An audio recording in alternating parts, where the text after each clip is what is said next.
Welcome to Everything Business Consulting, a podcast dedicated to business consulting success.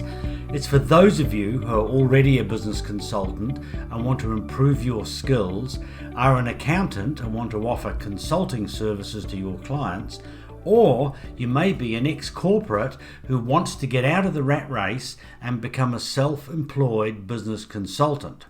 Or you've owned a business before and you now want to use the skills that you've learned over all those years to help others in business. I'm David Thexton. And I'm Julius Bloem.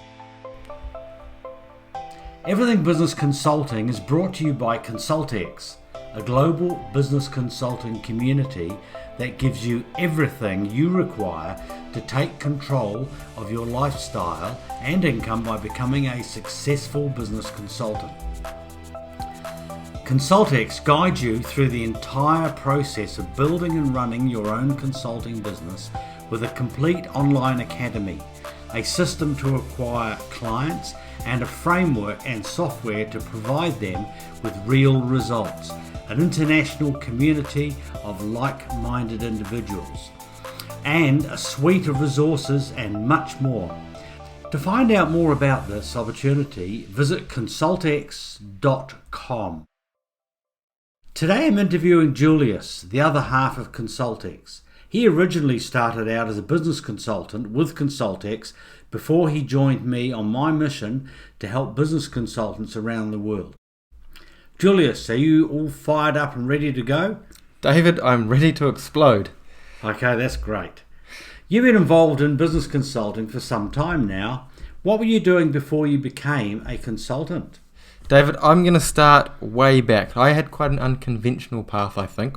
And I'll take you back to my high school days. And I didn't really know what I wanted to do.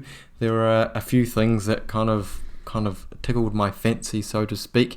And I was always interested in business, but that's not the path I took. My other passion or interest was cars, all things automotive, things with engines, that kind of stuff. So I actually took the unconventional path of starting with a trade and became an automotive technician. Now I did this for about sort of 2 or 3 years, and I worked really hard at it. I tried to do the absolute best that I could, and I very quickly set myself the goal to become the apprentice of the year. This is basically an award for the top new mechanic or the top new technician to the profession, and it's actually it was inspired by my grandfather, who won the same award probably 50 years before me, and I thought that was a bit of an aspirational thing to do, and I always like to succeed and do well at whatever it is I did. And lo and behold, I was able to work hard enough and learn enough to be awarded the Apprentice of the Year. So I was really, really pleased that I excelled in doing that. The next logical step for me was to follow my passion a little bit deeper and move into motorsport. So I went from working on all raft of regular transport vehicles to specifically working on motorsport cars, and it's a saying that petrol runs through your veins, and that's how I felt. I absolutely loved it. And I learned something that I never thought I would learn in doing that. Typically, the people that are involved with motorsport, the people that can afford to have a race car and afford to do big events and stuff like that, they're all really successful people to be able to have the money and to be able to afford that. And so I was surrounded by all of these mostly business people, and I quickly saw that doing what I was doing, I was going to be very capped in my income and capped in the success that I could achieve. But I was in the realms, I was surrounded by these people they were inspiring, and they'd all done really, really well, and I resonated with them, and I could see myself being more like them than I could with my colleagues and my bosses at the time. So I kind of shifted my sights slightly. Initially, I wanted to become an absolute expert technician at what I was doing, but that that wasn't going to get me particularly far. And in New Zealand, we've got a very small market for that kind of work here, and perhaps the biggest I could have got was to own my own shop with maybe a couple of employees or something like that.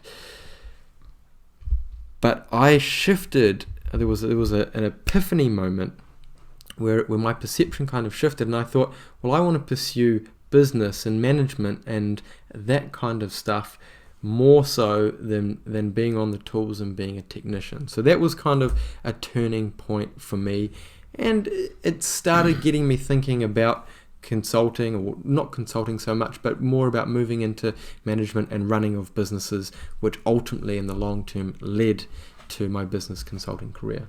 So what attracted you to business consulting? Well, there were a lot of things. I went along in my journey and I learned a whole lot about business and marketing and managing people and all of that kind of stuff. And then the sort of the next thing for me was to look at going a little bit further again, continuing on my path of continuous development and success for myself.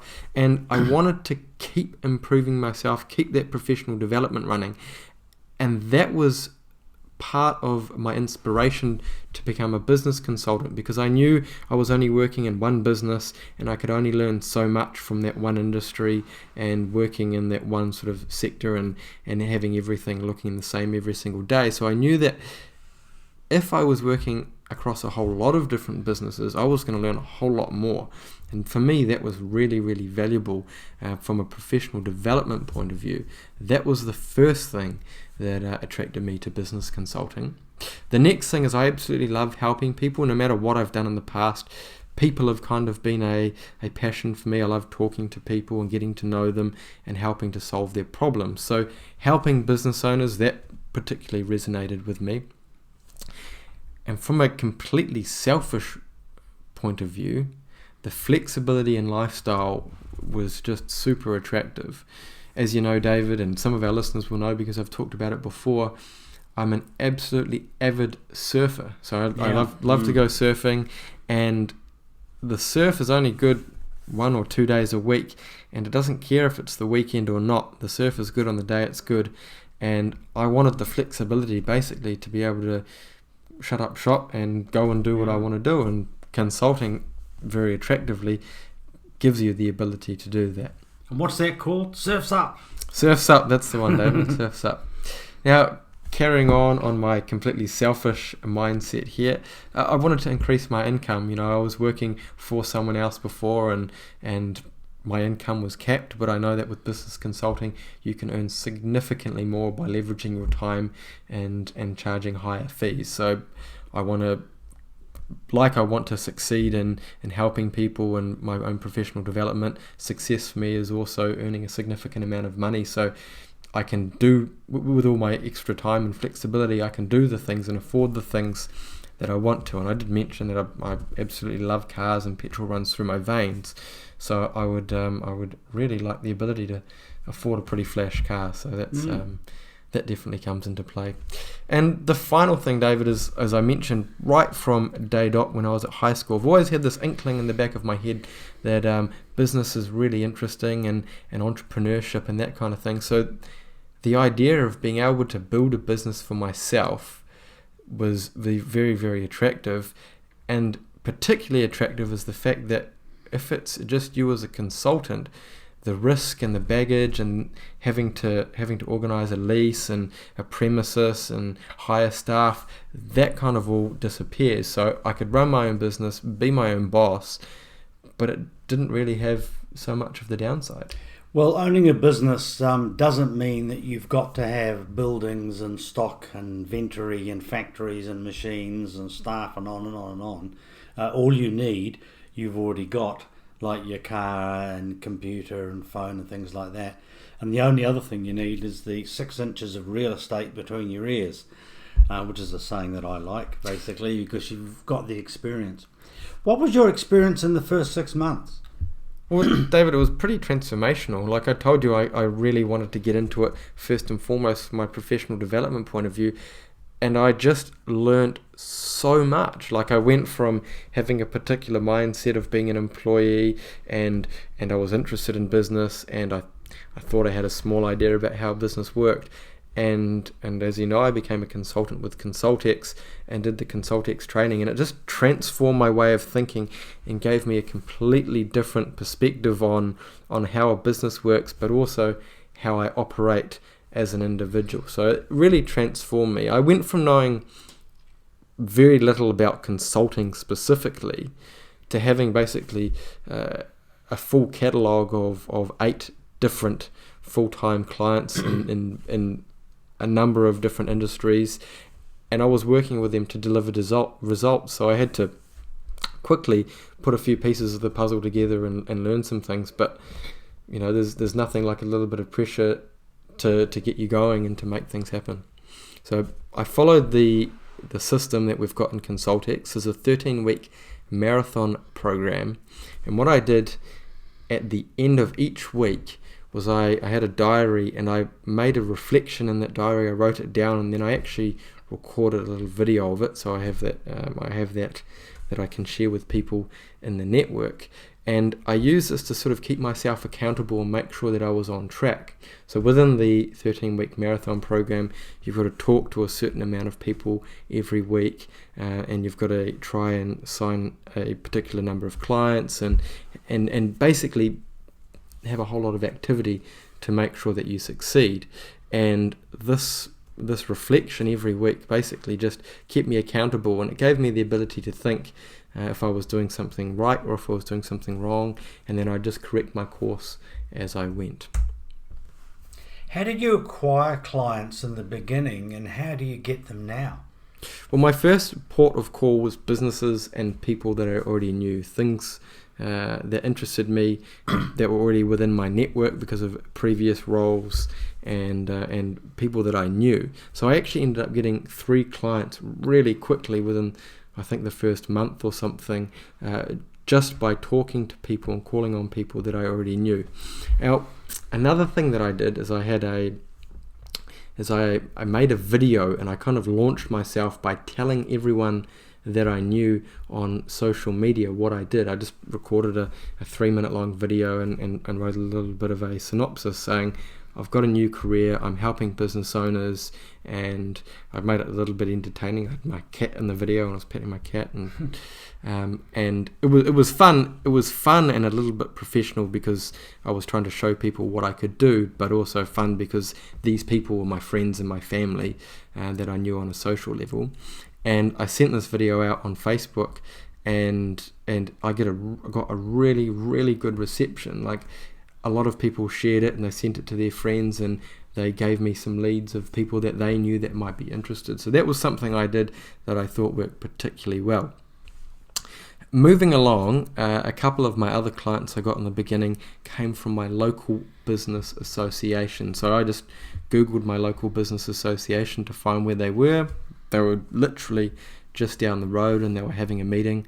So I went along to the meeting, and I met the chairperson at the time, and I said, do you need any help? And her eyes almost fell out of her head, and she said, we're looking for help really desperately to try and increase our membership. We'd love to have you as part of the committee. So all of a sudden, within about 6 weeks or 2 months, I was part of this committee, and I was on stage talking in front of 40 or 50 business owners, and I had the mailing list of all of the businesses in our area, and there was a whole lot of leads. So I ended up getting 2 clients from the local business association within a pretty short period of time, and that worked really fantastic for networking. Now, I also approached business owners in this area, in the local business association area, and I kind of used that as a soft way to get in the door with a couple of them, and a couple of them I just sort of introduced myself as who I am and what I do, and I ended up out of all the people I talked to within the first couple of months, I got another 3 clients from that. So within my first 3 months, or the 13-week marathon period, I ended up picking up 8 clients. Now, as you know, David, I actually stopped getting more clients and stopped trying to grow my business so that I could travel. So tell us about your travelling and how you were able to consult when you were on holiday. Well, David, as I just alluded to, I stopped growing my business, but I actually picked my best clients to take with me remotely. So I traveled for 9 months through Southeast Asia and through Europe. And the reason I picked my best clients is because for the amount of time that I spent with them, I earned the most. So I ended up working kind of about sort of a day and a half to 2 days a week, depending on what was going on. And I was earning pretty much a full-time salary, like I would if you're an employee, and I was able to cover the costs of my trip as I was traveling around. And all I needed literally was my laptop charger, headphones, and make sure that wherever I was staying had a Wi-Fi connection. And I would jump on a Zoom meeting, and then I would do my fortnightly meetings with the business owners and arrange all of the other things that I needed to keep them accountable for the tasks that they were doing, and it just worked absolutely fantastically. Like I did have to be a little bit mindful when we were moving around places, that if I had a meeting coming up that I knew about, we were at that hotel or wherever we were staying for long enough to be able to allow me to have a sleep in if it was a late night, because we're in different time zones. So sometimes I had to stay up till 11 or 12 p.m, something like that. But we also had the situation where when we were in Europe, we got a train pass to travel all over Europe, and we actually started coordinating my meetings with when we would be on the trains. And the trains over there have fantastic Wi-Fi. So as we were traveling for 5 or 8 hours, whatever it was on these train trips, I would actually be able to make the most of this downtime and either have meetings or just do work for most of that time. And so that meant that when we got off at the other end, I could actually go and explore and enjoy myself, and keep my downtime and the time that I was consulting to as low as possible. And that's absolutely fantastic. And we talked about Bruce before, about consulting from his yacht, and now we've gone through 2020 and the virus. Well, we haven't gone through it. We're still in early 21 and we don't know what's going to happen. But it does very much show that you can be consulting through the internet as opposed to face-to-face. Now, what that opens up, it means that a consultant doesn't have to consult within 20 kilometres or 20 miles of where their office or their home office is. They can consult anywhere in the world. And that is just amazing, really. Well, I was consulting, I don't know the distance, maybe 10,000 kilometres away from where I was. And funny you should mention that. Whilst we were travelling, my partner, she's a social media guru. She actually ended up getting a remote job online as well with an agency back in New Zealand whilst we were overseas, and it went something like this. She did her job application in the Philippines, she did her first interview in Malaysia, and then she did another video interview in Singapore, and then when we'd gone to England, she got the job offer. So it followed her all around the world. Absolutely crazy. And that reminds me of when I was consulting full-time when I lived in Australia, that I had a client who had a PA, personal assistant, who was on a circus train in Europe, and she basically travelled around. Her husband owned the circus. One whole car, they call them cars? Yeah, I think so. Train cars. One whole car was an office for her and her husband, split in two, and she did all the PA work for my client in the Gold Coast in Australia from a train. Wow. And that's a long time ago. So they must have had Wi-Fi 10, 12 years ago in Europe on trains, yes. So that's part of what I want to bring to Consultex, is make sure, and we're developing this at the moment, that all of the consultants that join Consultex have the knowledge and the ability to be able to consult remotely, and also to get clients remotely, because that's really important too. We just don't know what's happening. How have you benefited from Consultex's business success program? Well, David, like I said before, the whole learning of the journey that I've been on with Consultex has just been transformational. Like I've tried to absorb all of the information like a sponge, and I always do. And I think that has really sort of set in stone how fantastic this is as a career and what you can do as a consultant. So at the start, I thought the training was really, really thorough, and it kind of gave me everything I needed to know to get me started.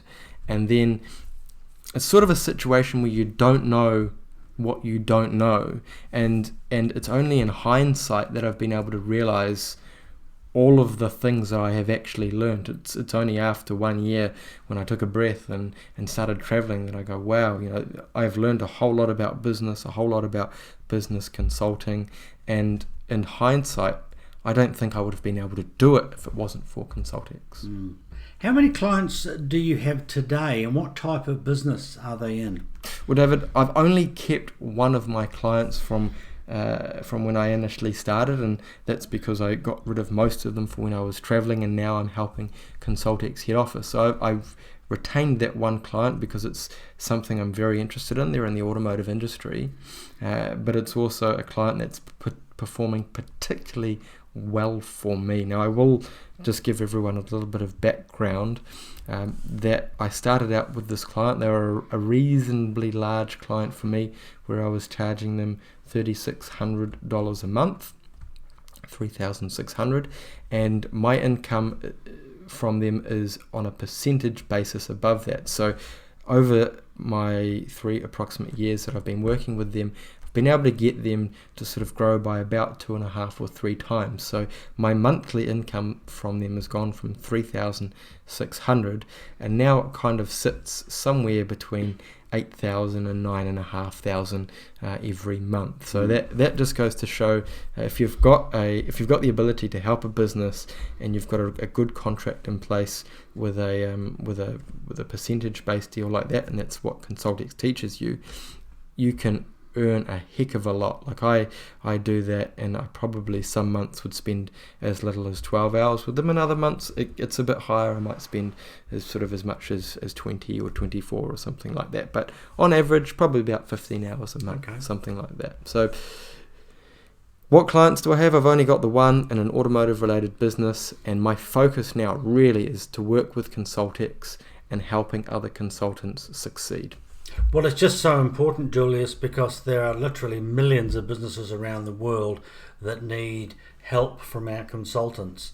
And that help, apart from us, I don't know of many or any other businesses out there that are like ConsultX that take when I say an ordinary person, I mean a person at a corporate, a person who's not a consultant, and take them through a whole process and train them to be a consultant so they can run their own business and get all the benefits from lifestyle and from income and things like that. So yes, there's millions out there, and there's going to be millions more. There has never been a shortage of business owners that need help. No, and I don't think there ever will be. Do you did you have any client losses? Yeah, I did actually. So I told you that I got rid of most of my clients, and they were all amicable when we agreed to it, and they weren't happy to see me go, but they understood my reasons and stuff like that. But I did have another one that was a little bit of a problem child, that I didn't lose them, but I terminated them purposefully and earlier than what I would have liked. Now, the reason for this was they really wanted me to work in the business, and they were trying to draw me in to do what we call chicken plucking work, where they wanted me to do things that I was far more valuable than doing.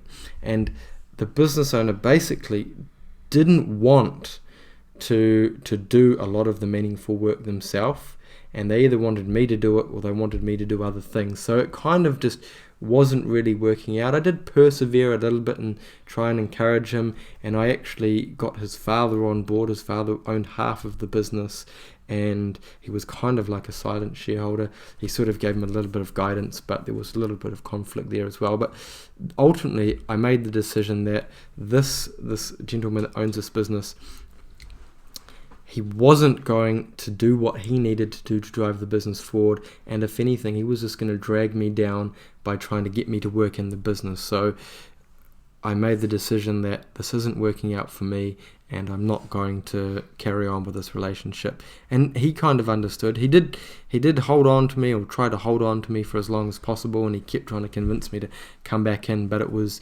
not for the reason of me being a consultant. He wanted me to come in and help him work in the business and that sort of stuff. So I made that decision and I was happy with that. I think that if I did it again, or if I had my time again, I might be able to work a little bit harder to try and convince him of the reasons why. But I'm also of the mindset that maybe it wouldn't have, maybe it would have, maybe it wouldn't. I just don't know. Very occasionally, people will get a client that tries to turn them back into an employee. I've had one, me and lots of our other consultants have told me stories about this, but it doesn't work properly because you can't be doing a $20 an hour job for a client when your value to that business is significantly higher than that. Do you have any examples of how you have helped your clients to build a better business? I've got 2 examples I'd like to share with you, David. And the first, and probably the most moving one, was when I was working with a small business. It was a husband and wife sort of ran it, and they had a couple of employees, sort of 2 or 3 employees, and they were having massive issues with profitability and cash flow. And they'd worked in this business for 2 or 3 years, and they'd started it, and they hadn't in that entire time been able to pay themselves anything. And so it was, as you can imagine, highly stressful, especially when you consider that they had twins and they had another child on the way. Oh, wow. And the wife was sort of part-time working and part-time studying, and they got some sort of government benefit, but was barely enough to live on, and they were under a lot of stress. Now I went in there, and basically all I did was I deemed them to be in a rescue situation where our absolute focus was to improve their cash flow and profitability as fast as possible. We just did some small things. We changed some payment terms, we increased some of their prices, and we sold off some of their old equipment and stock, and very quickly we were able to get them to be able to pay themselves something. It wasn't a huge amount, but they were so thankful, they couldn't believe it, that they were finally getting to pay themselves something. And that was really, really gratifying. Having the wife come to me, and she was in tears, and she said, this is the first time that we've actually been able to draw anything out of the business. And that was incredibly moving. That's incredible, really. That's really good, because in most cases, and I'd say over 80-90% of cases, the consultant is able to have helicopter vision and see what's going on in the business, whereas the owners can't. It's that can't see the wood for the trees type analogy, I think. Absolutely, and this was an instance where it was, I guess, the typical technician that had been drawn into running a business, and he didn't really have any understanding of how a business should be run and what he should be doing, and he was kind of flying by the seat of his pants. So it wasn't really a surprise, but it was very unpleasant to see. Mm-hmm. And it was gratifying to be able to help, and I was very fortunate that I could go in there and be able to help them. I really enjoyed that engagement. Now, my other example that I would like to share is of a larger business, and this is a business that I have been working with for the past 3 years that I mentioned before. Now, I did say that I've been able to get 2.5 to 3 times growth over that period, and this is not through rocket science or anything like that, or magic. It's through some simple steps, and I'll just share them. So I created a business plan, and the business plan was basically to work with the business owner, and we came up with it. We just wanted to transform the business and really give it a new lease on life. And it didn't have any really complex parts. It was just to come up with a consistent marketing campaign and to give them a little bit of a rebrand, to implement some systems and processes, and we looked for some new staff and the right staff. I think the staff count is roughly increased by about 50 or 60%, and what we did is we took a lot of their sort of individual products and services, and we packaged them, and this made them easier to sell for the salespeople. it's easier to manage for the management team, and it's easier for the customers to understand, but it's also easier for the staff to perform because they're performing sort of more repetitive tasks, doing the same stuff with the same products all of the time. So it kind of ended up being a win-win. And we just looked for the most scalable parts of the business, and we began to exploit those areas. So getting 3 times revenue in this business wasn't actually that difficult. It just took a bit of time and doing the right things and that sort of stuff. And they're now in a position where they're kind of known to be the industry leader, and you've got clients and manufacturers banging on the door trying to get in to get them to be their supplier or getting them to do work for them. So that's sort of my my marquee consulting client that I really, really enjoy working with. It's in my area of passion, and I still work with them today. That's great. And to close this podcast, what are a couple of gold nuggets of advice you can put forward to help others in their consulting careers? My first and probably the most valuable one is to become invaluable to your clients so they'll stay with you over the long term. Now, what I mean is just make them feel like you are so valuable to them that they'll just never ever get rid of you. Make them know that you'll help them through thick and thin. Now, and you'll kind of do whatever you have to do to keep your relationship going. And I'll just give you an example of what I did. Is this year we had this huge hit from COVID, and businesses couldn't operate in New Zealand for about a month. So without being asked, I immediately went to the business owner and said, hey, look, I'll do whatever we need to do to get us through this. But also I know that my consulting fees are going to be one of your highest expenses this month, and I don't think that's fair to either of us. So I made the decision that I'm going to reduce my consulting fee for this month down to X amount, which was below what was in our agreement, but that was really, really well received, and the trust that helped build, and they already knew I was invaluable to them and their business. That's just sort of solidified my relationship for the long term, and I know that there is almost no instance that they'll get rid of me unless the business sells to someone else or something like that. Now, my other gold nugget that I would like to share is to keep a really well-organized schedule and then be disciplined enough to stick to it. Now, I already mentioned that you're going to get people that try and drag you into their business, and you need to be disciplined to stay away from that. But in terms of your own time, if you want to have the flexibility and freedom and get the most out of this, having a really organized schedule so you don't let anything fall through the cracks, so you are delivering your clients exactly what you say you are when they expect it or before they expect it, because often they're in the business and they're running around trying to get stuff done. If you add that sort of consistency and reliability, they already see you as kind of a person that's guiding them through this journey of them being in business. They already look up to you.